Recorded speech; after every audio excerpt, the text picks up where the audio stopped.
Hello, everybody.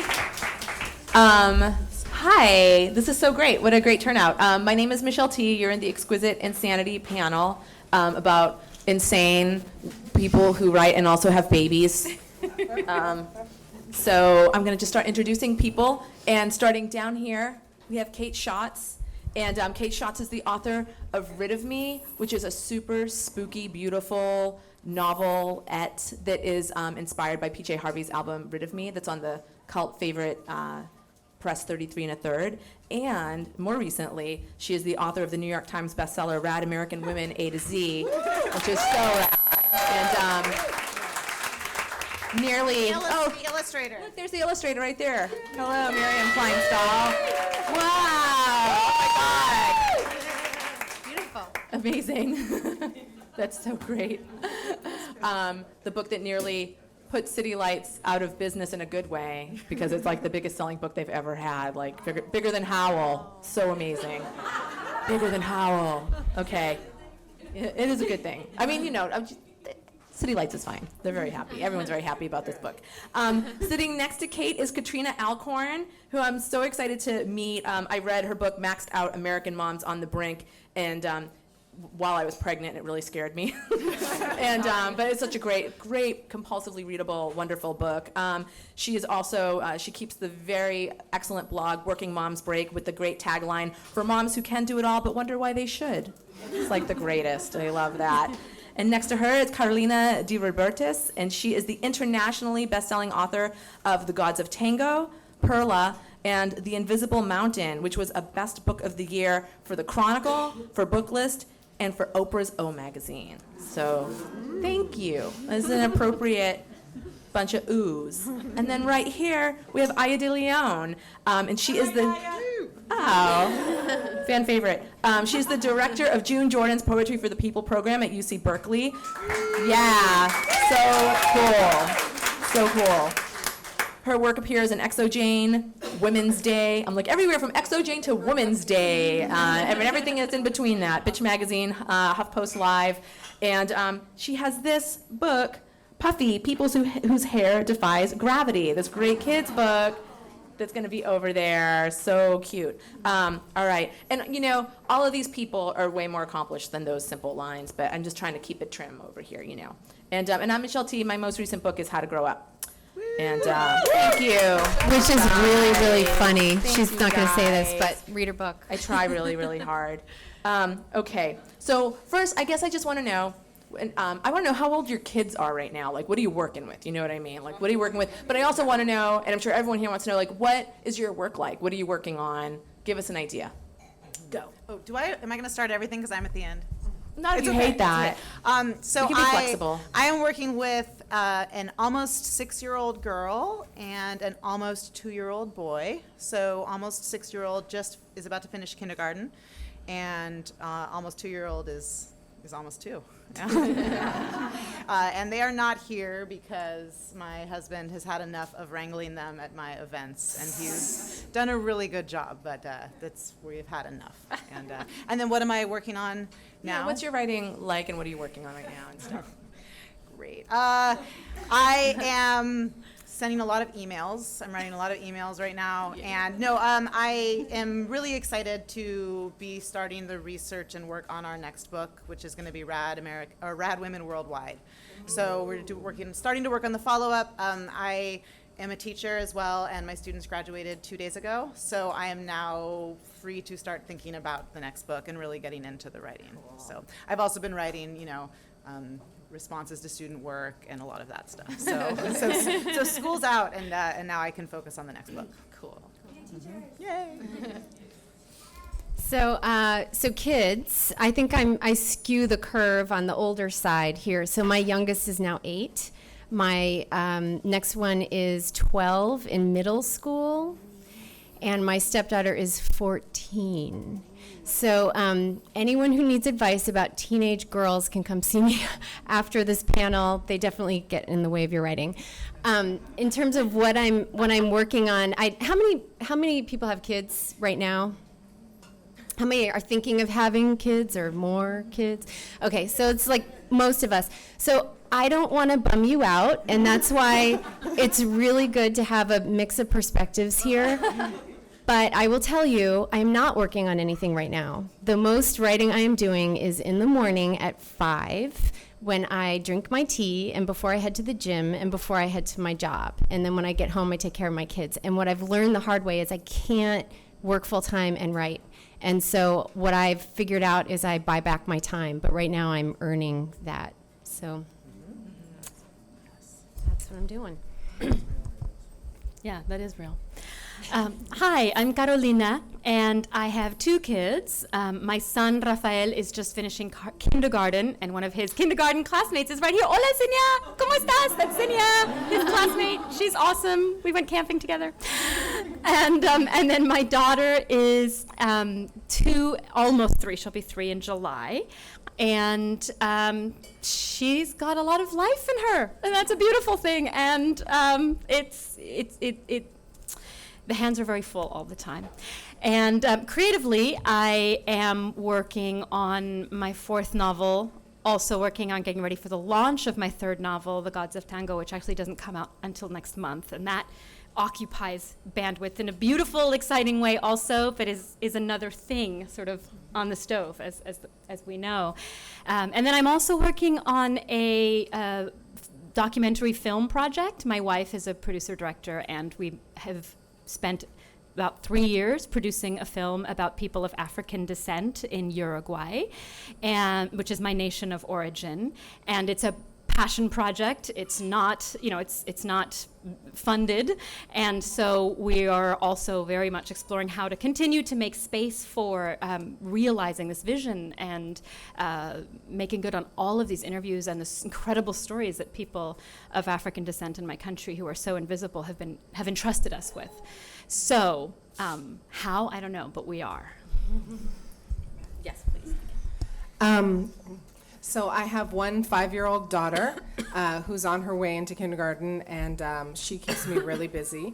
But writing-wise, I just sold my first novel to Kensington Books, and it'll be coming out in a year. Super excited.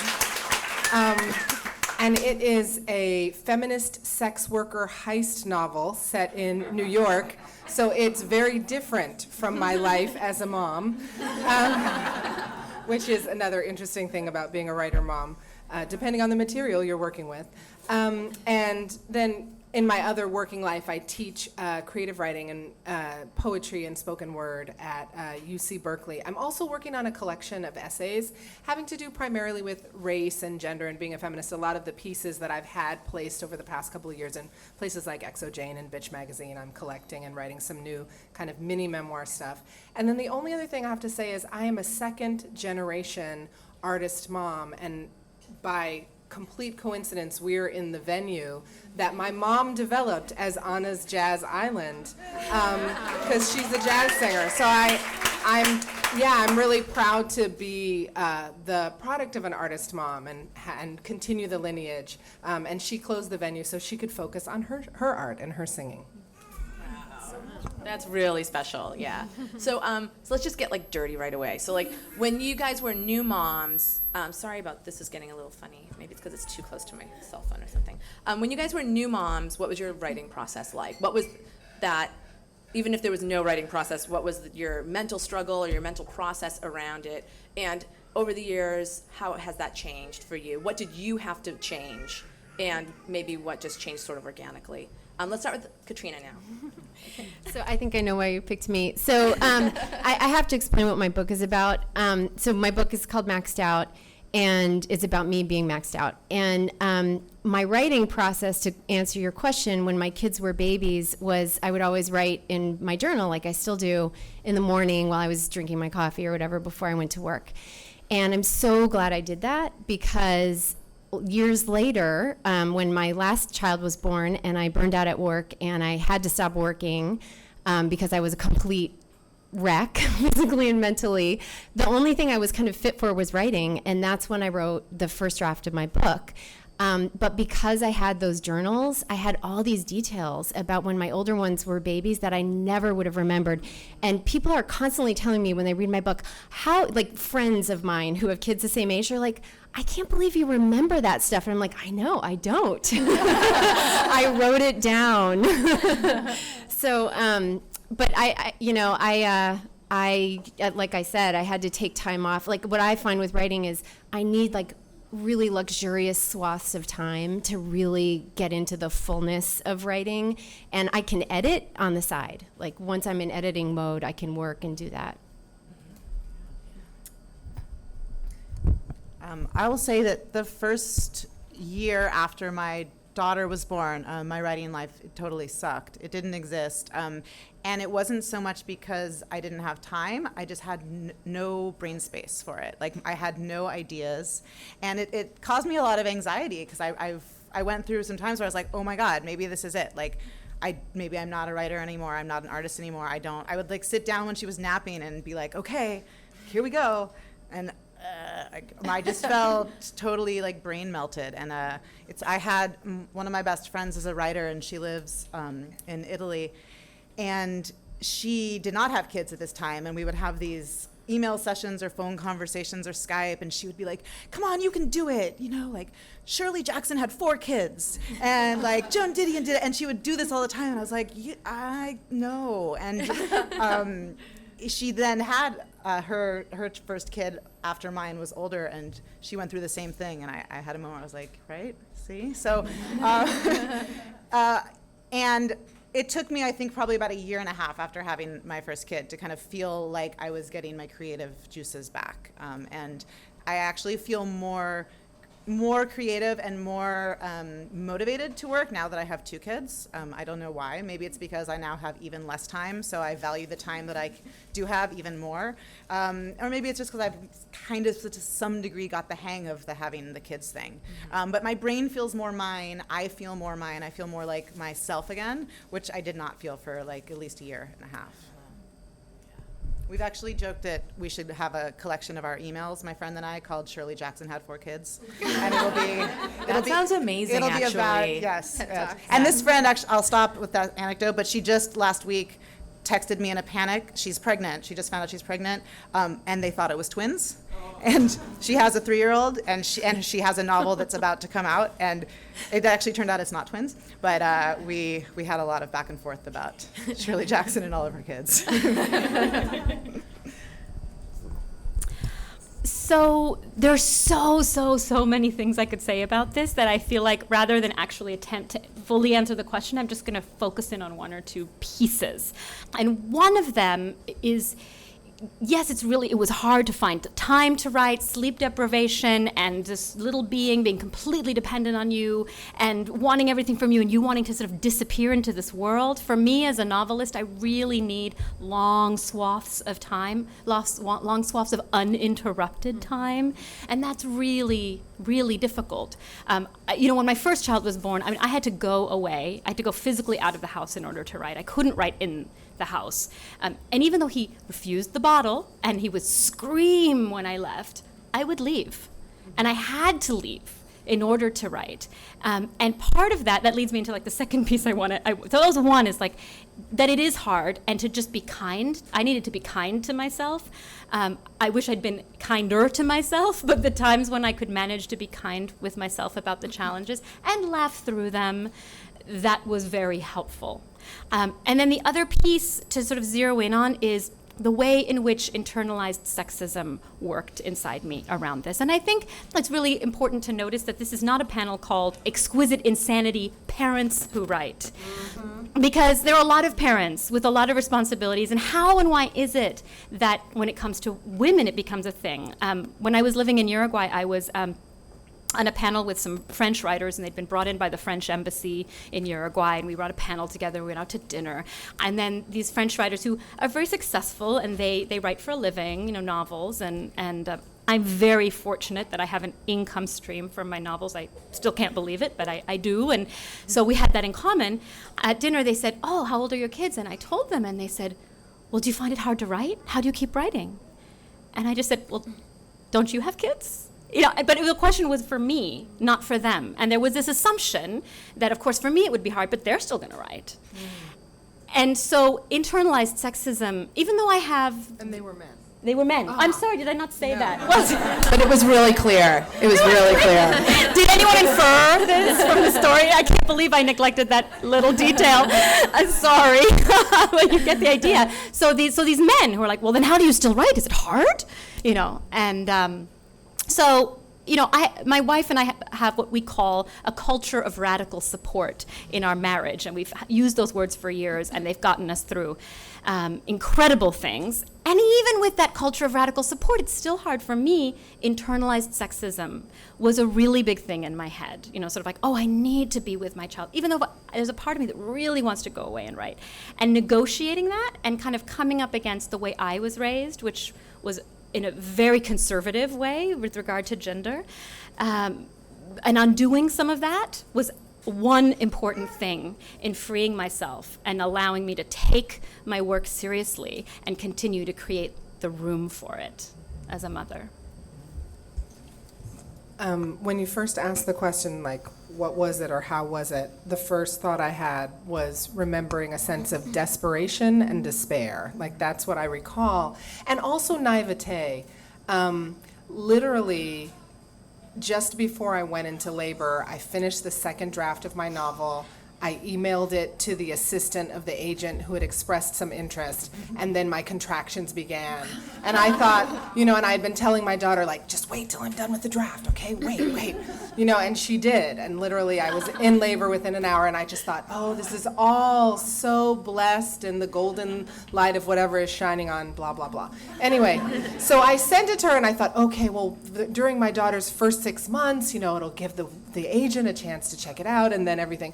Anyway, the agent's assistant disappeared, nobody got back to me, et cetera. It like had disappeared into the void, and then I thought, oh my God, here I am with a 6-month-old child, and I have to start over, in terms of querying agents and trying to get into the literary industry. And I had so much despair that I wouldn't be able to do it, because prior to that, I had always just worked harder. Like, when I hit any artistic block, it was like, okay, work harder, work longer, and as a mom, my capacity, and a working mom, my capacity to do any more work was so constrained, I thought, I just won't be able to make it. And it took much longer than I expected, but during that time, I just had this huge crisis of terror that the dreams that I had as an artist would never come true. And, I think about it in terms of labor. That being an artist or a writer and being a mom, people think about them sometimes in terms of identity or sometimes in terms of divine calling, of magicalness. And those things are true, but primarily on the day-to-day, being an artist or being a mom, this is labor. And it's a huge amount of labor. And in our society, they're both exploited and poorly compensated labor, if compensated at all. And so, and yet, there are these parts of us that are deeply human, and for those of us who are moms or who are artists or writers, they're deeply who we are. So the double whammy of having these two huge parts of your life that consume huge amounts of your time, and that time is uncompensated and unsupported by the society, is just, it's really hard. And it's what, like you were talking about, the men are like, oh, how do you write? Because the assumption is that it's women's work, and that it's for women to do, and for women to do in this society under really kind of crappy conditions. And so that was the struggle, and I thought, it's going to take me down. But, thank goodness, through the supportive communities of other writers and, my own support system, I was able to manage to kind of break through. But that is a place that we've seen over the years that takes out a lot of women's voices in the arts or in politics or in all number of things, because the labor of parenting is so intense and is poorly supported and poorly compensated. I'm so in love with all of you guys. This is so great. Very mutual, Michelle.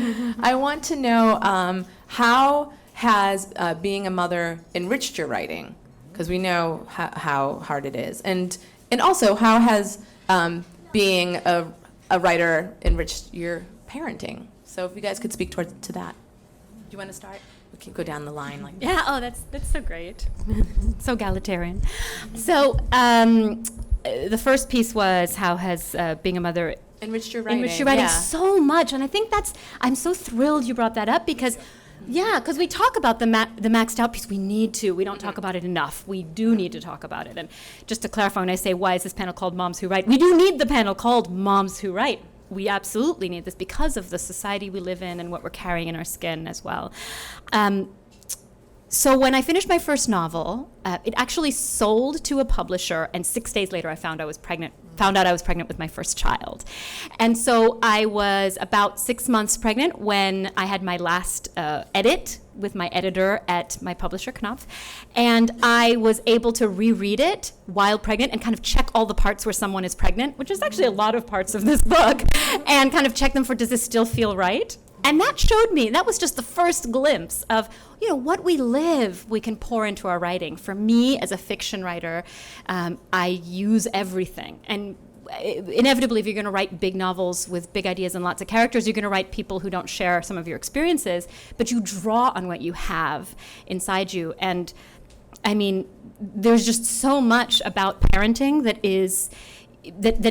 makes you so alive and so in the moment with these little people, and the kind of connection and the kind of exchange and intimacy and tenderness that can happen.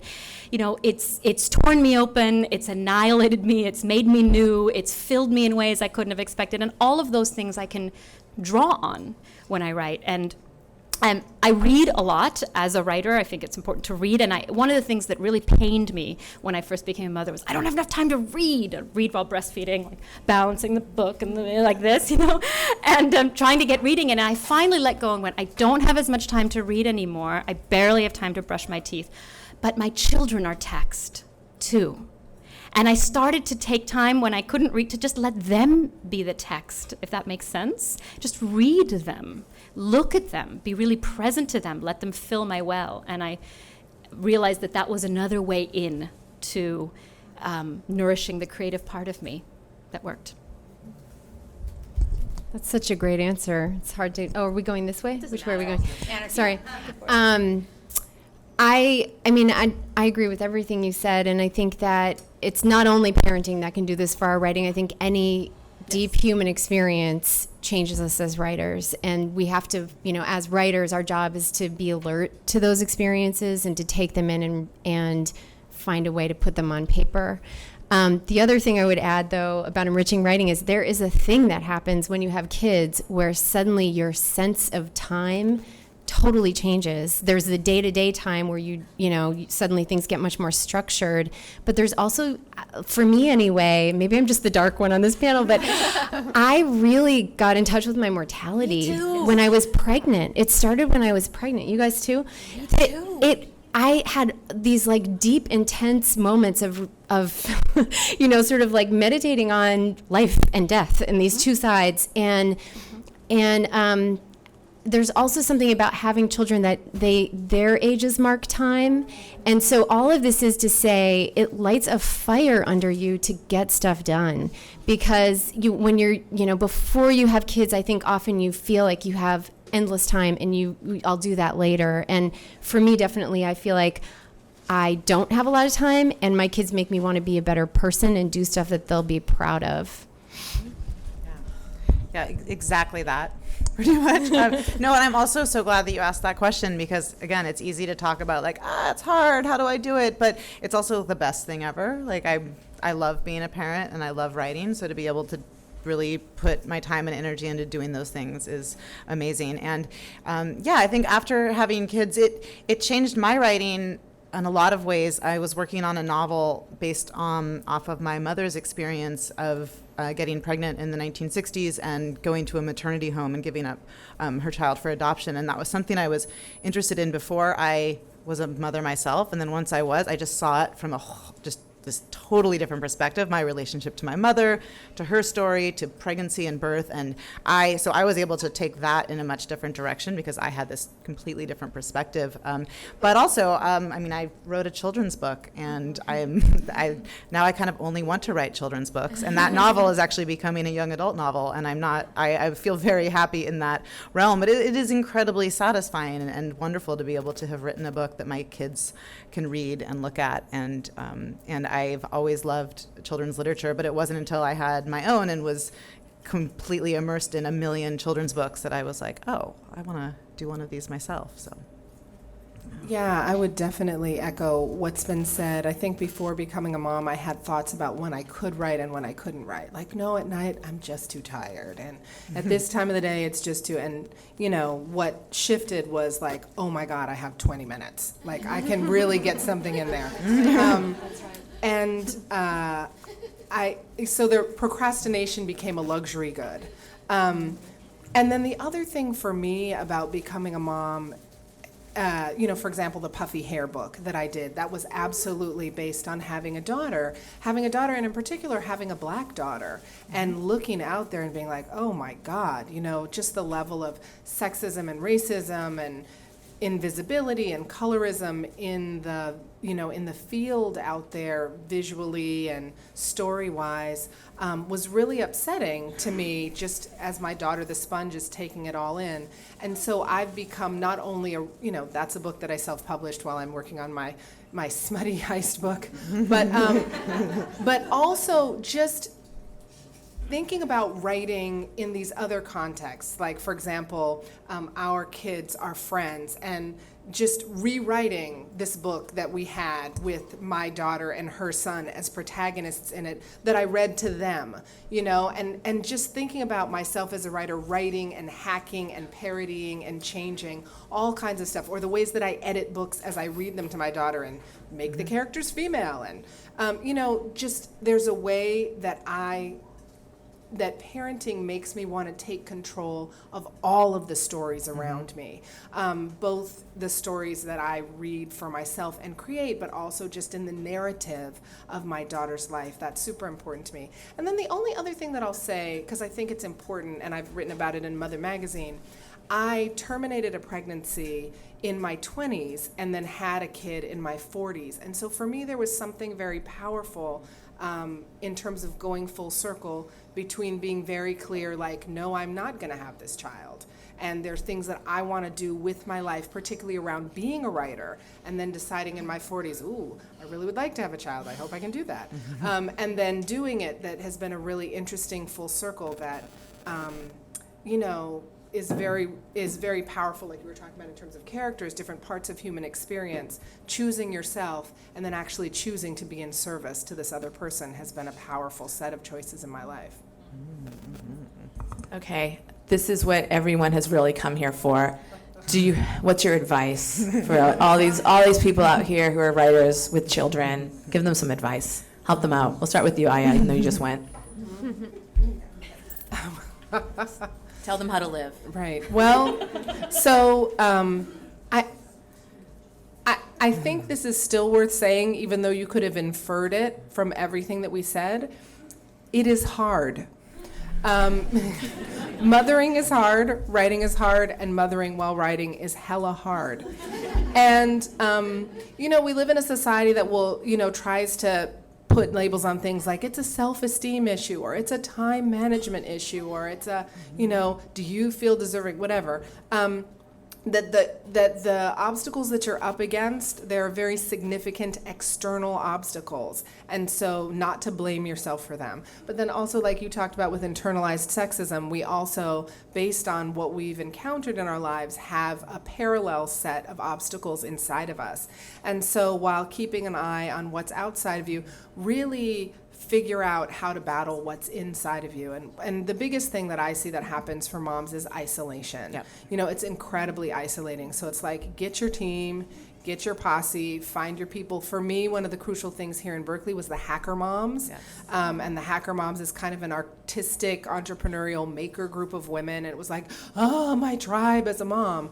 Because I had mom friends who were talking about burping and potty training, and that was all very important, but not all of me. And then I had artist friends who were talking about, oh, the reading we went to at 10 o'clock last night. And it was like, that's not part of my life anymore. So it was really important to find a kind of a creative mom tribe that reflected me as I was, to figure out what's my new capacity, what should I be pushing for, and what should I be forgiving myself because I can't do, and I needed to have some accurate mirrors for my creative mom life. So I'd be like, get your team. Yes. I would totally echo that. I was going to say that as well. I know that for me, after I had my daughter, I really felt like this question of my identity, and I was meeting these other new moms. Some of my friends are here, but it was like I was meeting them in this new context, and they knew me as a mom, and I had just moved to a new house, and I was like, oh, people aren't knowing me as a writer. Like, if I'm not actively writing right now, am I right? This whole existential question. But I think finding your community, whether it's in person or online, an online workshop, anything like that can get you engaged in a community is so important. And the other thing I'd say is I think it's so important to remember that parenting doesn't look like just one thing. And being an artist or being a writer doesn't look like just one thing. Like it's not just literally sitting down at your laptop and writing the thing. That is one tiny portion of it, right? Just like actually being with the kid and playing with them, that is one tiny slice of it, because being a parent is also like remembering to get the birthday gift and making the doctor's appointments and planning the summer camps and picking them up from school and all of that stuff. And being a writer is, yes, it's actually writing the thing, but it's promoting it. It's sending emails. It's going to conferences and being on panels. It's, being on social media, and it's reading, right? And so I think it's important that we figure out how to really value that. I think it's been easy for me to sometimes be like, oh, I'm reading. Like seems like this leisurely thing that, but like that's actually part of my work and my practice. And I think especially if you're working from home, like I often am doing, it's so easy to just get distracted and for something to not seem like it's work. So, if you have a 9 to 5, you leave the house, you go to work. It's such a clear thing what you're doing and when you're doing it. So to be conscious of that and to kind of really be sure to own that time that you're doing. Like if you're promoting yourself on Twitter, that's actually an important thing you need to be doing.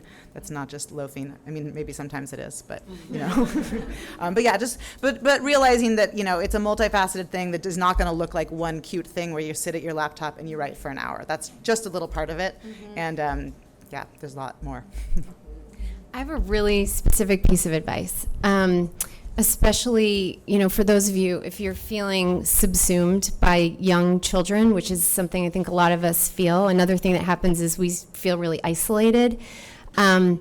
Start a writers group, and it can be like one night a week. It could be an hour and a half. I'm a huge fan of the Natalie Goldberg style of writers group. So if anyone's familiar, you can get her book, Writing Down the Bones. It's old. It still works. I've actually done workshops with her, and then I ran some groups on my own and joined groups. But we actually would write together and read out loud. And there's something so powerful. If like you can only make that hour and a half a week and that's the only time you can find, you get a twofer because you're connecting with other writers and you're being heard, and you're also connecting with your writing and you're hearing other people's writing. So I think it's a way to kind of like keep your hand in the game, even when you feel like you're barely, you're just treading water. And then the other thing I would say, I want to bring in my perspective of my kids are older for a moment. So I have teens now, and it's shocking to me what a shift it makes in your identity as a parent when your kids enter middle school. It's what I've been telling people is that milestone when they turn 1 is such a big deal because like they start sleeping through the night, and I stopped breastfeeding when my kids were 1, and you turn their car seat around and they start walking. It's like all this stuff happens, and then like it's kind of like just little incremental changes for the next 10 years or something, and then they enter middle school, and suddenly they hang out by by themselves. You can like go to the store and leave them alone. They walk around town, they have a cell phone. Like you have all these new things you're worried about. And I didn't grow up with cell phones and so, you know, social media, and most of us didn't. And now we're like, oh my God, how do we manage this? So, but my point is that my identity when my kids were babies was like all about being a mother, and I think some of that was necessity because they're so needy. And now I'm like, oh my God, they don't need me. I need to do something with my life quick. So time will open up in different ways, and it's really hard to see that when you have babies. So two things. One is zeroing in on this piece about, it's the piece about internalized sexism and taking ourselves seriously, because I think it's a huge part of the internal barrier that keeps women who have children from helping themselves to the time. Because you gotta ask for help, you gotta get childcare. If you don't have someone in your tribe, in your family, your community, you have to pay someone to do it. How does your partner feel about you putting money into time to write when it's not making money? But you take yourself seriously, and feeling guilt. Also, I had a student, I teach at MFA programs, I had a student who said, I'm so excited about my novel, it's just pouring through me, but I feel so guilty about sitting in another room when my son wants my attention. I just feel like I'm taking so much away from him.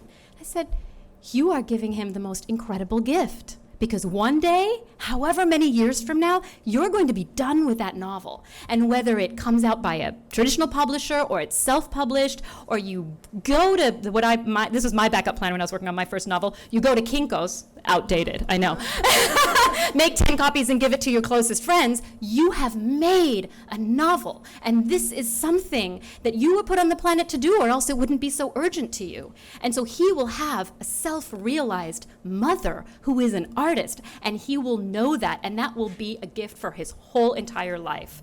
You are giving him a gift with that time. Mm-hmm. And so if you have that happen in your mind about, oh, and I'm guilty and I'm taking myself away, one of the things I tell myself in my head whenever I experience the so much racism, sexism, heterosexism, condescension, all these dynamics in the publishing industry, which is a whole different subject, the refrain I always have go through my head is, this would never happen to Jonathan Franzen. So if you find yourself saying, oh, I can't possibly go away and do this, or like, oh my God, I'm going to let her have a door to explore, it's going to fry her brain just so I can write, that would never happen to Jonathan Franzen. So that's number one. Number two, if it can't happen to Jonathan Franzen, then take yourself more seriously. And then number two is, I was actually at City Lights and speaking with a bookseller there, and we were talking about, I was going through it in that moment about some things I had experienced as a Latin American writer and just feeling like all of these barriers I was pushing up against. And he said something really incredible. He'd been a bookseller for 25 years, and he said, there's never been a better time to be a writer of color in the United States. And I went, oh, it just shifted my perspective. Hello, James Baldwin.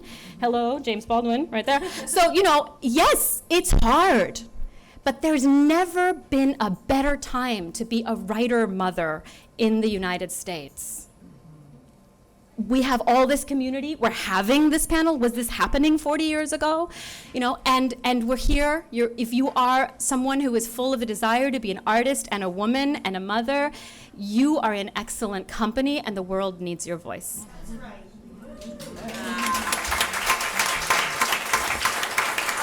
I wish I could print this panel on a shirt and wear it. You know what I mean? If you could do that. I'm finding myself really wanting to read people who are writing about motherhood in ways that resonate or are inspiring. Who have you found that you guys really like, who's writing about motherhood or parenthood? There's this woman named Katrina Alcorn who's amazing. Every mom who knows me, when they see me coming, they're like, I'm going to get the book. I'm really going to get the book. Her work is amazing. To say that. Anyone who follows me on Twitter is like, Katrina Alcorn, I've heard all about it. And then that led me to another great book called From Maxed Out. The other one that I read is called Overwhelmed. And it's by Brink Schulte. I don't know if I'm mispronouncing it, but she also has a great section on play. So that has those both have been life-changing. I'm a huge fan of Mother, the beautiful Mother magazine, mother.com. Yeah, Mother. UTHA. MUTHA, started by Michelle, and Actually, it's Mother Magazine. Mothermagazine.com. I love it. I think the point you made about reading, right? I don't read as nearly as much as I would like to. It doesn't happen. So I do read a lot of short form work, short essays, small things, and Mother has such an amazing and diverse selection of work about parenting related in so many really innovative ways. That's what I love about it, is it's not just about like, I have a kid and here's what happens in my life. There's birth stories, there's a lot of stuff from people who aren't moms yet or parents yet, so I really appreciate that. I love Hip Mama, so shout out to Hip Mama. And I also really like Brainchild. I think that's a great magazine. And in particular, I really love the writer Catherine Newman. She writes a lot for Brainchild and has written a couple books, one called Waiting for Birdie. She was my teacher in my first creative writing class when I was an undergrad, and she's awesome. So I recommend Catherine.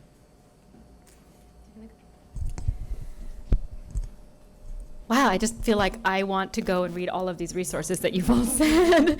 So I feel like maybe I've just been so busy trying to get the novels written and read fiction that I'm just bringing my head above water to look at all these resources and go for them.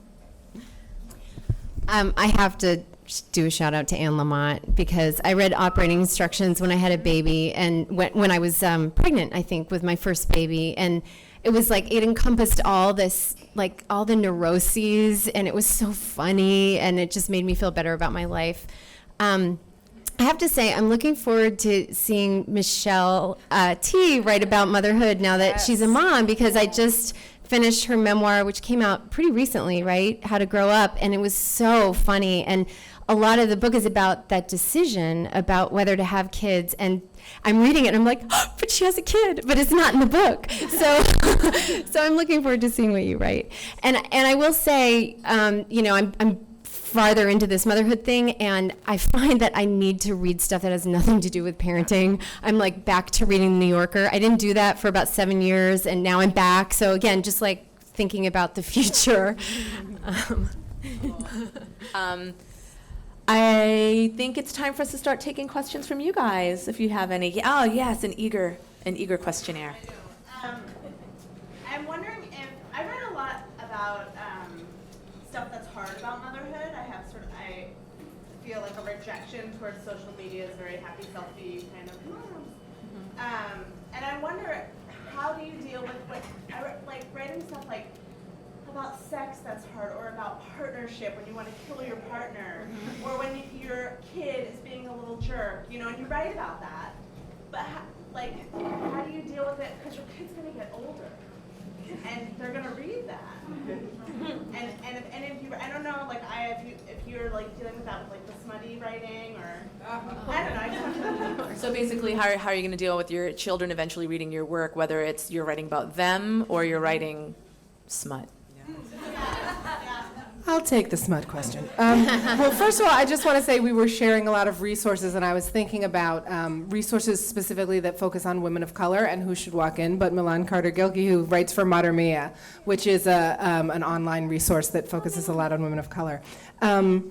So I think that it's a delicate balance, and I think one of the things that people really do need to do around either the stuff they disclose about themselves or their partners or their children is really take some time to do some values clarification for yourself to figure out what is real for you, and really think about 5-10 years from now, when your kid is reading this, or their friends are reading this, or their friends are tweeting about it on social media, just to really kind of think it through, what the potential, I don't want to say consequences because that's too punishy, but the potential impact might be. I personally have made a decision in my values sort of not to write about my daughter's process.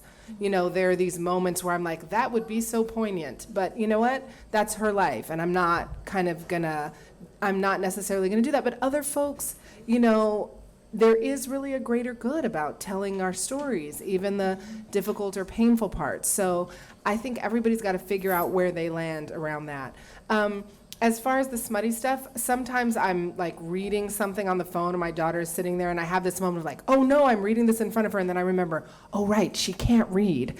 So it's okay, but then I think, gee, a couple of years from now, there are gonna be a lot of things in the house that I may need to move or put away or sell or cover or lock up, because it's not appropriate for her to get her hands on them. I mean, I think in terms of a lot of the smutty stuff, for me, I see the danger with kids is stuff that is interesting to them, but not appropriate. So the stuff that I'm writing is not appropriate, but it's also not going to be interesting to her. It's like, this is boring grown-up stuff. Mom, that's boring.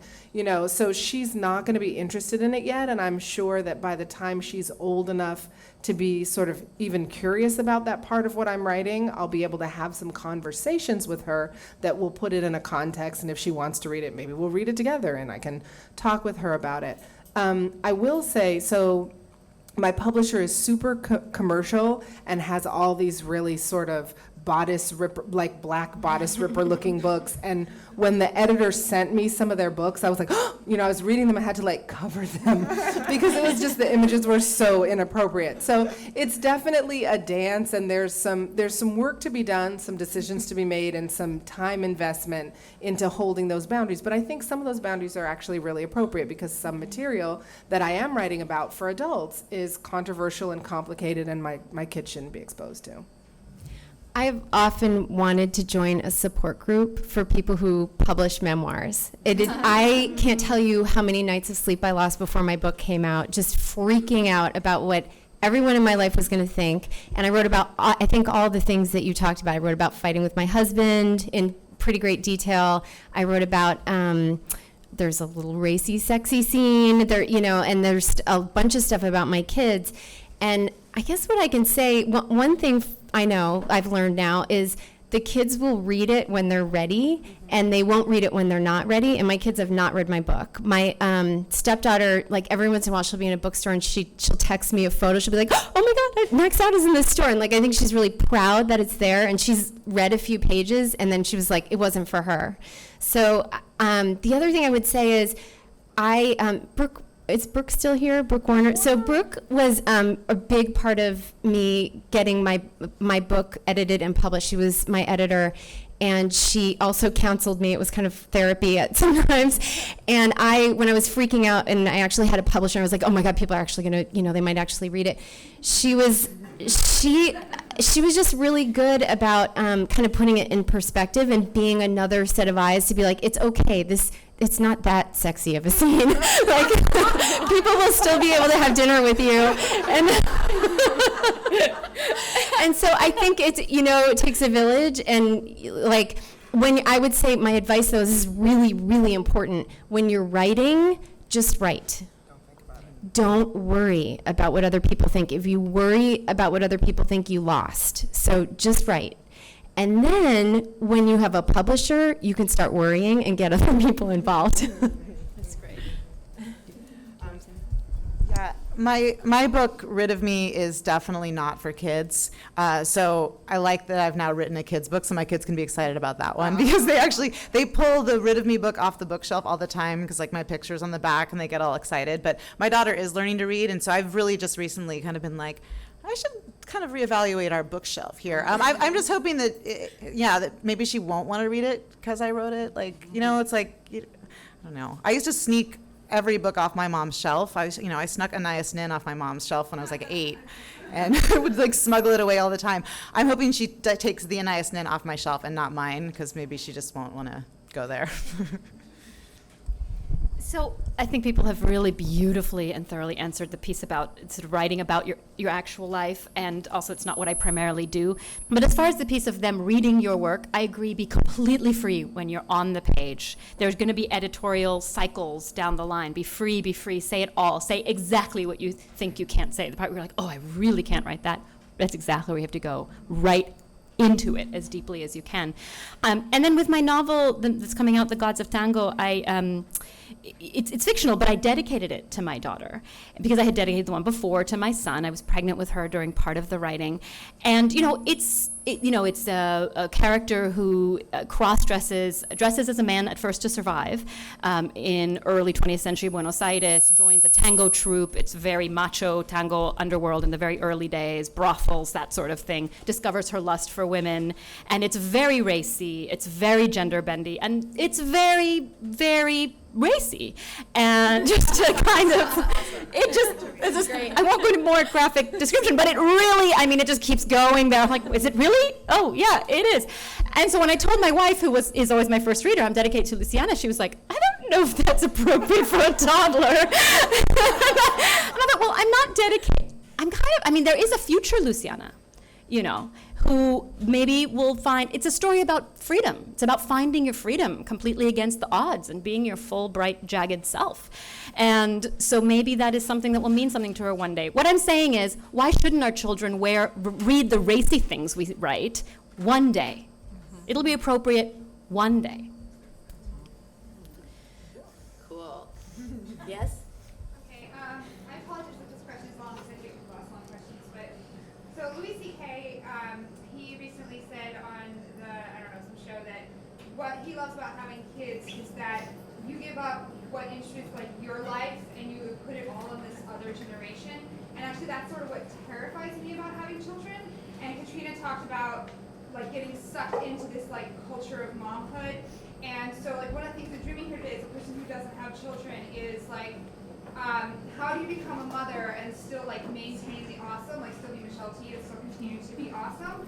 And so I don't even know the shape of that, but can you give some advice to someone who's considering having children? How do you maintain your own identity and continue to be focused on your own dreams while you have this other person who now you have to shape their identity and help them be awesome too? I want Michelle to answer this question too. Yeah. Michelle, you start. How have I managed to still be Michelle T? I think that part of, this is totally personal, totally individual, but I'm 44 years old and I have a 7-month-old. So I've had a long time to establish who I think Michelle T is, So having a baby isn't something that's going to take anything in my life away from me in that sort of ethereal identity way. It only kind of augments who I think I am in the world. So I'm kind of I don't really worry about it, but I think that it's a really different story for women who maybe have children when they're younger, maybe women who have children perhaps more compulsorily, they just feel like they're supposed to have children and they do. But I just feel like I put so much thought into having the baby, and it was so hard to have the baby, and I'm so much older that I don't feel like I'm at risk of losing who I am, and I'm really proud to have a baby, and I'm proud of that, being on that path and everything. Does that make sense? I don't know if it's really helpful to you, but Now instead of going to writers groups, are you now going to your baby's little, but Yeah. they'll be soccer games, and now all of a sudden you're a soccer mom and you can meet. But see, I think that it's, you have all the power in the world to resist any identity that you don't want. You don't have to, just how you get to choose your identity, you get to also choose what identities you don't want, and it's I very well might be taking my son to a soccer game, but that doesn't mean that I have to feel like I'm a soccer mom, I'm just me, and I'm taking my, I feel like maybe spend more time outside the mainstream of mom culture, and then you just marinate in all of these great people who are having these experiences that are more real than the way that motherhood gets packaged by the mainstream, where it's all, you're a soccer mom, there's the mommy wars, all these things that I haven't actually found to be true, and you can just, it's just kind of like any other thing in life. If you're kind of an outlier, you got to find your people, you got to find the moms that you connect with, you got to resist the parts of the culture that you need to resist, and then, I'm like, what's happening behind me?